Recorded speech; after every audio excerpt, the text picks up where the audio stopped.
हाय मित्रांनो, तर तुम्हाला माहितीच असेल 22 जानेवारी 2024 रोजी प्रभू श्रीराम त्यांच्या भव्य दिव्य मंदिरामध्ये विराजमान होणार आहेत। राम जन्मभूमी अयोध्यामध्ये या मंदिराचं बांधकाम पूर्ण झालेलं आहे। मित्रांनो, 500 वर्षाचा वनवास आज संपणार आहे। प्रभू श्रीराम अयोध्यामध्ये येणार आहेत।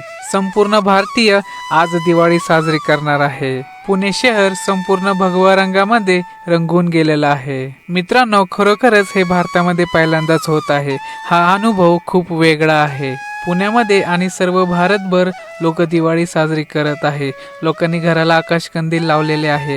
लोकांनी फटाक्याची दुकानं टाकलेली आहेत। चौकामध्ये सर्वत्र भगवे झेंडे आणि श्रीराम यांचे पोस्टर लावण्यात आलेले आहेत। मित्रांनो, राम मंदिराविषयी अजून माहिती हवी असेल तर व्हिडिओची लिंक ही डिस्क्रिप्शन मध्ये आहे। हा व्हिडिओ जर तुम्हाला आवडला असेल तर व्हिडिओला लाईक करा, शेअर करा, कमेंट करा आणि चॅनलला सबस्क्राईब करा। धन्यवाद।